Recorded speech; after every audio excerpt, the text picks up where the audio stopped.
Hi, the Wheel of Time fans. Welcome to Tori Talks with Dr. S. I'm Tori. This is Dr. S. It is the halfway mark of season 2 of the Wheel of Time, so we thought, let's do a little discussion, right? Let's break down what we've learned so far, what we think's going to happen. Overall, let's just talk about what we've gathered, especially from the viewers that have given us very helpful comments and clarifications. First of all, I can't believe it's mid-season already because we've only had 2 nights of TV viewing. That's so true. But it is kind of sad. I'm upset. Yeah. For sure. Because some things I've learned is Perrin is a babe.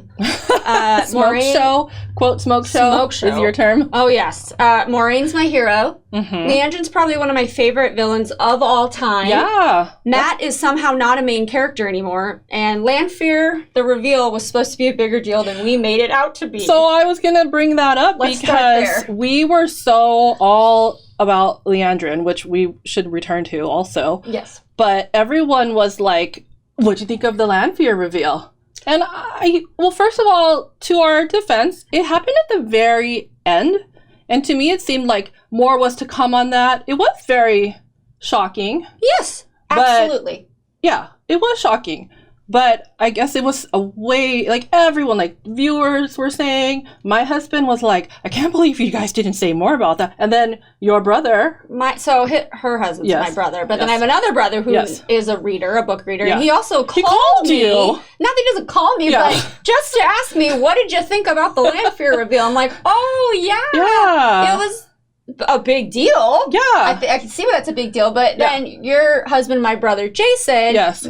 Mentioned, he texted us to say, like, hey, like, loved everything you guys did. However, I'm disappointed. Oh, yeah. So we're disappointed that you didn't spend more time talking about the lanfear reveal. He and my other brother made a really good point that maybe they didn't do a good enough job of presenting what a Forsaken is and how crazy scary that is. So I've been trying to process this whole, like, why did we not give that enough attention? And we cared way more about the Liandrin reveal. Yes, we did. And one, I think, is because we probably care most about the Aes Sedai culture. Oh, true. Like, since day one, we were like, ooh, they're cool. Yes. Like, you know, like, how can we help that? Wear the colors. Yes. We think that part of the world is amazing. So I think that's why we've always been more like, oh, let's learn about that. Yes. And then we don't understand the Forsaken very much. I've been trying to understand more.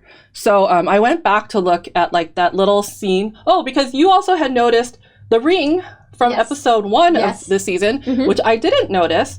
And then now that there's the Liandrin reveal, I was like, oh, I'm going to go back and see the ring. So I went back to it.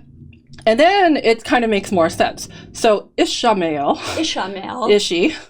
is there at the table. So he's like the strongest lieutenant. Okay. So then who are those people? So those people are like the generals. Yes. Right? Yes. So, and he's telling them that Randall Thor set him free.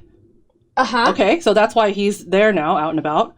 Yes. And we later learn that he sets free Lanfear.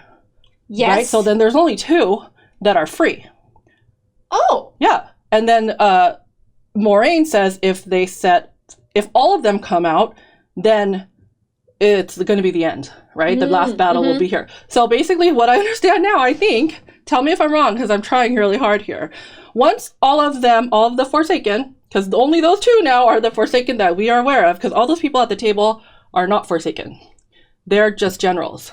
And one of them's Liandrin. Darkfriends. And one of them is Sanchin. Yeah, but not just your typical Darkfriends. Right, true. Not like Dana. Like Dana. Dana's a commoner, and there's a bunch of those out there. They outrank her. Right. They're just people. They're just people, commoner, Darkfriends, right? Is this right? Is this right? I think she's right. Yeah, and then the people at the table are the, like, people out there in the world who are, like, in power. Yeah. So, like, Liandrin, like, strong in the White Tower, and then the Sanchin finger flipper. Okay, right? And then that little girl. How come we haven't talked about who that little girl is? Did we talk about that? I went back and watched this too, and how she says mom. Mom. Who's her mom? And do you see how she dresses like her mom? Yes. Common people don't dress in gowns that look exactly like their mom. Only very important people do. And do you look at this little girl's hair?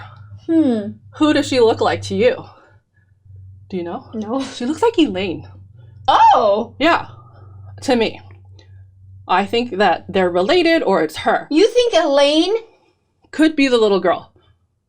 Oh my lord. So do you remember when Elaine moves into the White Tower? Yes. And the like her what are they called? Handmaids or servants are carrying in all her stuff, and it's like red.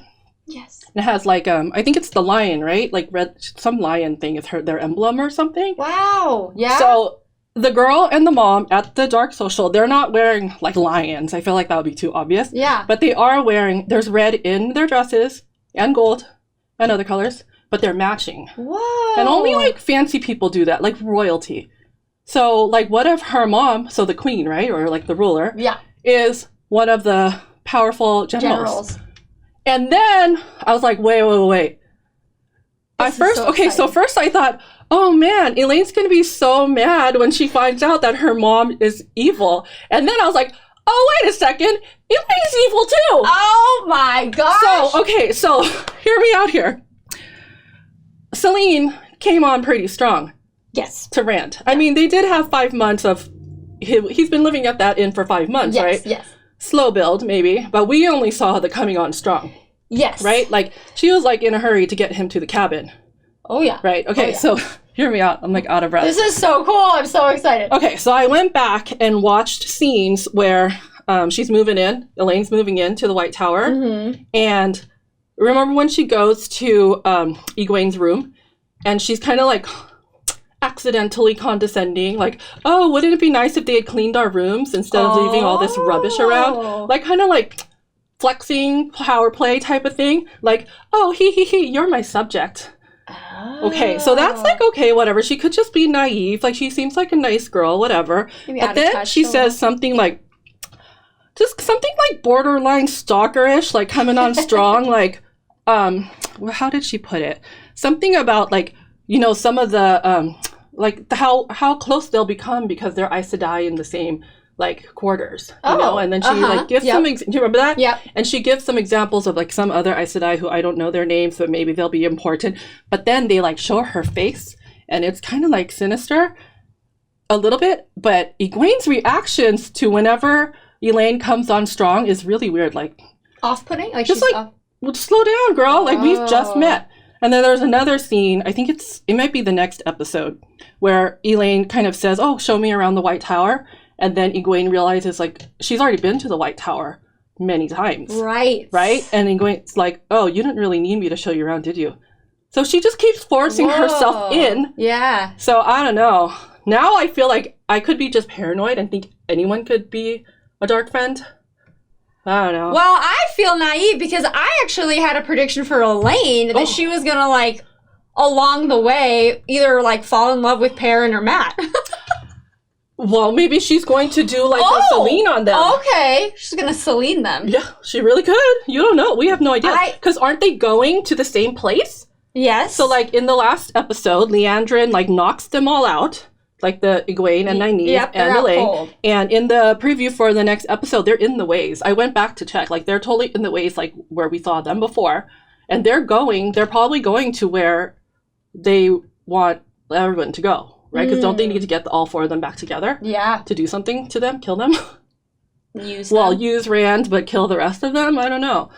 Wow. I don't know. I really like Elaine, so I like her too. I'm hoping I'm wrong. So I told this to my kids who are in the same boat as us, right? They have never read the books. Right. And they are watching the show, and they think I am totally wrong. Oh, do they really? Mad wrong. Maybe I'm like, do they maybe have like a little crush on her or something?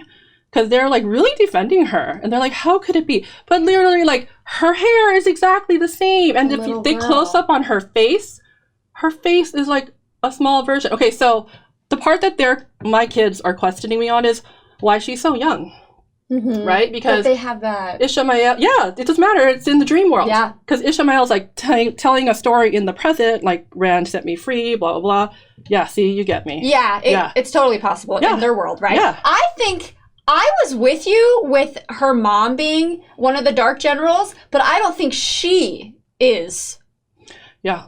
That was my dark team. I think that she went against her mom now. That's what I was thinking too. Like, that was my first inclination. Like, oh, she's going to have to fight her mom. She's going to help our gang. But just the demeanor you're saying that she has. There was just little things where I was just like, why are you being like that? Like, why are you being so like...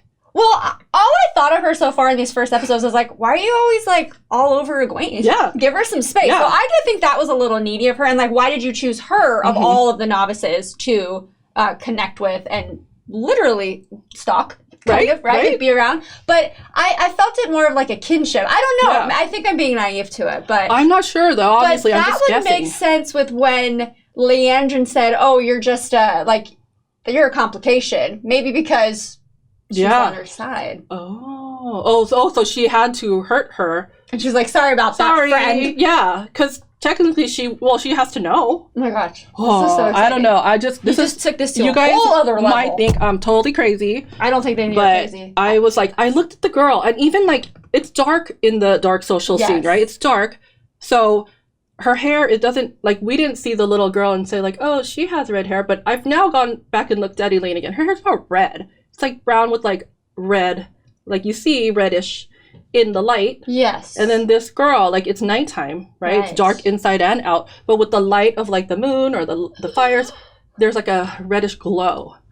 And then her face, literally, her lips are the same. Looks like her. Amazing casting.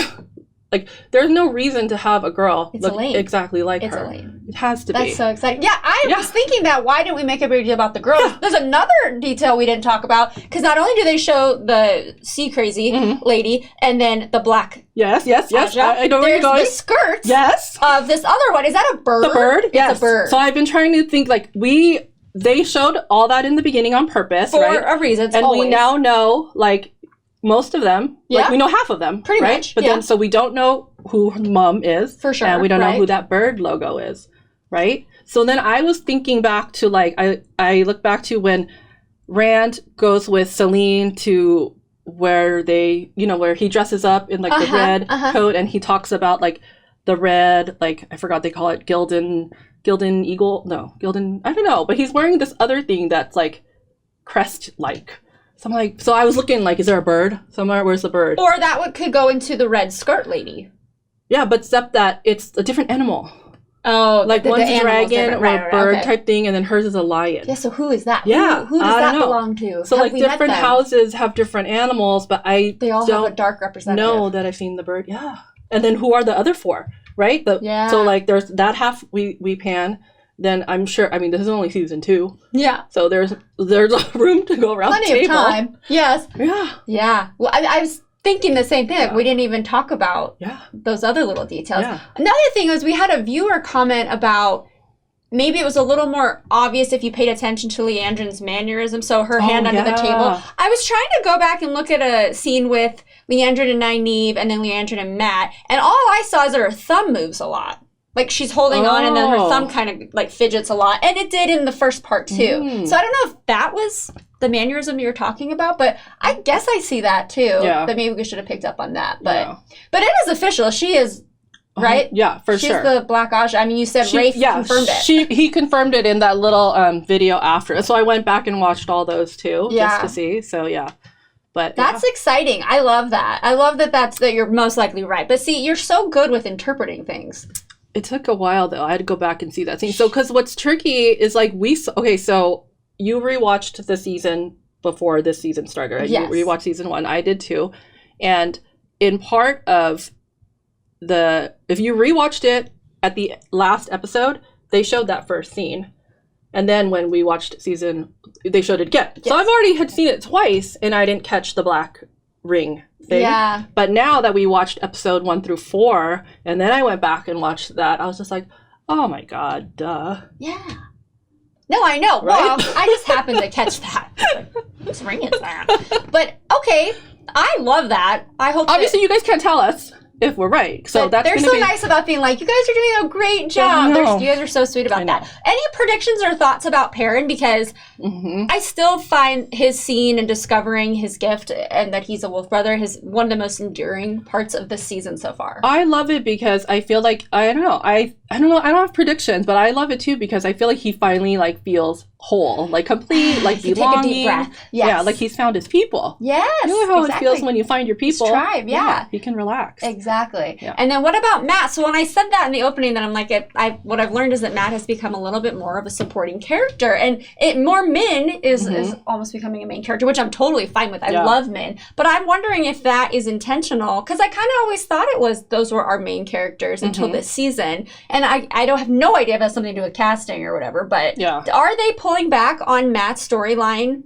for whatever reason, or is this how it goes in the books? I think something big that is going to happen with him, because remember when Moraine says, and I feel like in more previous Leons or like that type of thing, they'll repeat it.